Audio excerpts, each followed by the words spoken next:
लका ज़िक्रक, ए हबीब मुकर्रम, हमने आपके जिक्र को इस कदर बुलंदी और रिफत अता कर दी है कि हमारा जिक्र बंद हो जाएगा, मेरा जिक्र बंद हो जाएगा, कयामत कायम हो जाएगी, मेरा जिक्र करने वाले लोग इंतकाल कर जाएंगे, खत्म हो जाएंगे, लेकिन मेरी जात बाकी होगी, तेरा नाम बाकी रहेगा, तेरा जिक्र बाकी रहेगा, मेरी जात बाकी होगी, तेरा जिक्र बाकी रहेगा। किस सूरत में, किस तरह से? जैसे ख्याली सब आयत पढ़ रहे थे, इन्नल्लाह व मलाइकतहु युसल्लूना अलन नबी या अय्युहल्लज़ीना आमनू सल्लू अलैहि व सल्लिमू तस्लीमा। अल्लाह पाक के हबीब, अल्लाह पाक ने कुरान करीम में इरशाद फरमाया कि हम और हमारे फरिश्ते, मैं और मेरे फरिश्ते हबीब मुकर्रम सल्लल्लाहु अलैहि वसल्लम पर अपने हबीब पर दुरूद भेजते हैं। ए ईमान वालों, तुम भी मेरे हबीब पर खूब खूब दुरूद और सलाम भेजो। तो ये जो अमल है दुरूद और सलाम भेजने का, ये अमल आज भी जारी है, ये अमल इस दुनिया के कायम होने से पहले भी जारी था, ये अमल आज भी जारी है, ये अमल कयामत वाला दिन भी जारी रहेगा, और ये अमल कयामत के बाद भी जारी रहेगा।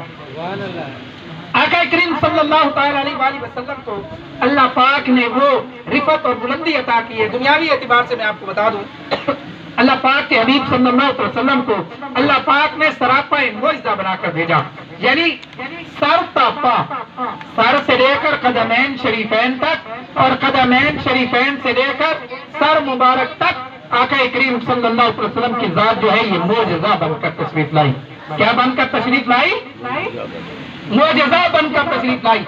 कोई नबी एक मोजज़ा लेकर आया, जैसे हज़रत मूसा अलैहिस्सलाम को अल्लाह पाक ने ये ताकत और कुव्वत अता की थी, यदे बैदा वाला मोजज़ा आपको अता किया, आप अपने हाथ को बगल मुबारक में रखते थे तो वो सूरज से ज्यादा चमकने लगता था।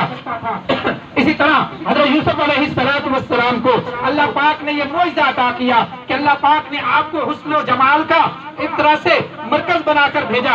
अल्लाह पाक ने हज़रत दाऊद अलैहिस्सलाम को ये मोजज़ा अता किया कि आपको ऐसी आवाज अता की थी कि जब आप ज़बूर शरीफ की तिलावत करते थे तो खुदा की कसम ये जो निजाम है ना, निजाम दुनिया का निजाम, तो ये चरिंद परिंद और पत्ते शजर हजर ये सब जब हज़रत दाऊद अलैहिस्सलाम ज़बूर शरीफ की तिलावत करते थे तो ये ज़बूर शरीफ की तिलावत सुनकर हज़रत दाऊद अलैहिस्सलाम की मीठी और प्यारी आवाज को सुनकर ये जो निजाम है ना ये रुक जाता, यानी चरिंद परिंद जो है ये उस तरह मुतवज्जे हो जाते, आवाज की तरफ मुतवज्जे हो जाते, और बाद मुफस्सिरीन मुहद्दिसीन लिखते हैं कि पानी थम जाता, पानी थम जाता, इस कदर आपकी आवाज में सुरूर और ताकत थी। बहरहाल अल्लाह पाक ने किसी नबी को कोई मोइज़ा अता किया, किसी नबी को कोई मोइज़ा अता किया, अपने हबीब को सरापा मोइज़ा बनाकर भेजा। तो आला हजरत फरमाते हैं अल्लाह की सरतबा कदम शान है ये। क्या फरमाते हैं? अल्लाह की सरतबा कदम शान है ये, इंसान ही इंसान वो कुरान है ये, कुरान तो इन्हें ईमान बताता है, कुरान तो इन्हें ईमान बताता है, और ईमान कहता है कि मेरी जान है ये। आका करीम सल्लल्लाहु अलैहि वसल्लम का पूरा जिस्म मुबारक, पूरा जिस्म मुबारक जो है ये मोजज़ा था। अच्छा, मैं आपको एक मिसाल देता हूँ। दुनिया में दो चीजें पाई जाती हैं, एक होती है लतीफ, एक होती है कसीफ। दुनिया में दो चीजें पाई जाती हैं, एक होती है कसीफ, एक होती है लतीफ। ये दीवार है, ये कसीफ है, ये माइक है, ये कसीफ है, मैं हूँ, मैं कसीफ हूँ, आप हैं, आप कसीफ हैं। जो चीज जिस्म रखती है, जो चीज ठोस है वो कसीफ कहलाती है। वो क्या कहलाती है? बोले क्या कहलाती है?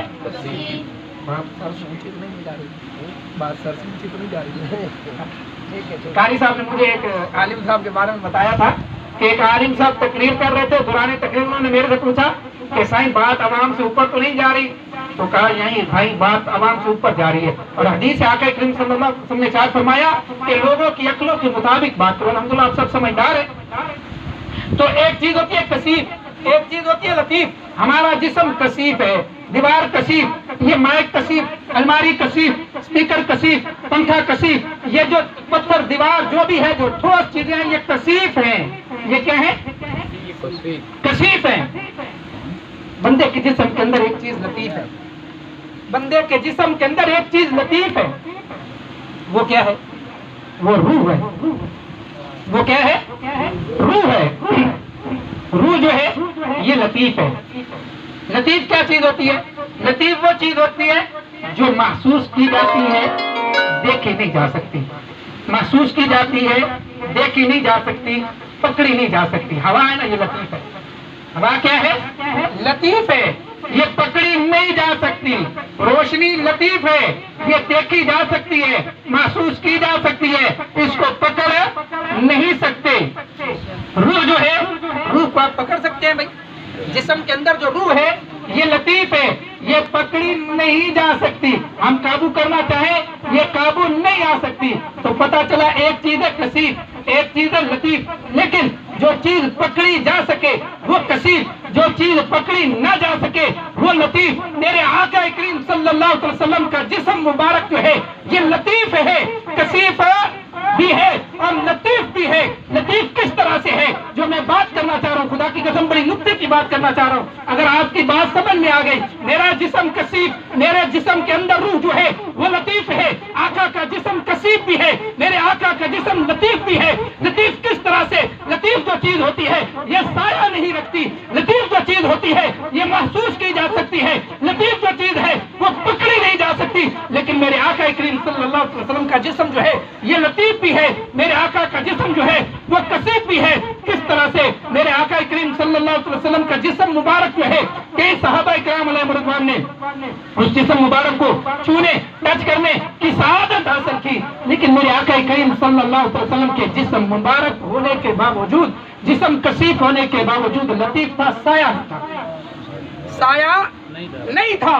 جو میں بات کرنا چاہ رہا ہوں، جس طرح میں آنا چاہ رہا ہوں کہ میرے آقا کے جسم مبارک جو ہے وہ لطیف بھی تھا، کثیف بھی تھا، یعنی آپ کو چھوا جا سکتا ہے، دیکھا جا سکتا ہے، لیکن میرے آقا کا سایہ نہیں تھا۔ سایہ کس کا نہیں ہوتا؟ نور کا۔ کس چیز کا نہیں ہوتا؟ نور کا۔ روشنی ہے بھائی، روشنی ہے، یہ بلب روشنی دے رہا ہے، اس کا اپنا سایہ ہے؟ روشنی کا سایہ نہیں ہوتا، تو نور جو ہے اس کا سایہ نہیں ہوتا۔ اللہ نے اپنے حبیب کو ارشاد فرمایا کہ اے حبیب مکرم، ہم نے آپ کے لیے آپ کے ذکر کو بلندی عطا کی ہے، رفت عطا کی ہے، تو رفتیں اس طرح سے ملیں گی کہ آپ دنیا میں ہوں گے تو ہم یہ گوارا نہیں کرتے کہ آپ کا سایہ جو ہے وہ زمین پر پڑے اور پھر اس زمین پر لوگوں کے قدم پڑے۔ ہم یہ پسند نہیں کرتے کہ آپ کے جسم مبارک کا سایہ جو ہے وہ زمین پر پڑے۔ اور پھر آقا کریم صلی اللہ علیہ وسلم کو اللہ پاک نے قد کیسا عطا کیا، قد و قامت کیسی عطا کی۔ اللہ کے حبیب صلی اللہ علیہ وسلم کی جسامت نہ زیادہ موٹی تھی نہ زیادہ پتلی تھی۔ اچھا، بندہ لمبا ہو اور پتلا ہو، بندہ لمبا ہو اور پتلا ہو وہ عجیب لگے گا، وہ عجیب لگے گا۔ بندہ موٹا اور چھوٹا ہو تو وہ بھی عجیب لگتا ہے۔ بندہ موٹا ہو اور چھوٹا ہو، قد چھوٹا اس کا، وہ بھی عجیب لگے گا۔ بندہ لمبا اور پتلا ہو، دبلا پتلا، وہ بھی عجیب لگے گا۔ میرے آقا کو اللہ پاک نے ایسا جسم عطا کیا کہ درمیانہ قد تھا۔ کیسا تھا؟ درمیانہ قد تھا، لیکن نہ زیادہ دبلے تھے، پتلے تھے، نہ زیادہ موٹے تھے۔ نہایت ہی حسین و جمیل جسم مبارک تھا آپ کا، قد مبارک درمیانہ تھا، لیکن چونکہ اللہ نے فرمایا وَرَفَعْنَا لَكَ ذِكْرَكَ، ہم نے آپ کو بلندی عطا کی ہے، تو اب قد درمیانہ، تو بڑے قد کے بھی لوگ ہیں، تو پھر بلندی کے کیا معنی ہوئے؟ پھر بلندی کے کیا معنی ہوئے؟ تو چھوٹے قد کے لوگ بھی ہوتے ہیں، بڑے قد کے بھی لوگ ہوتے ہیں۔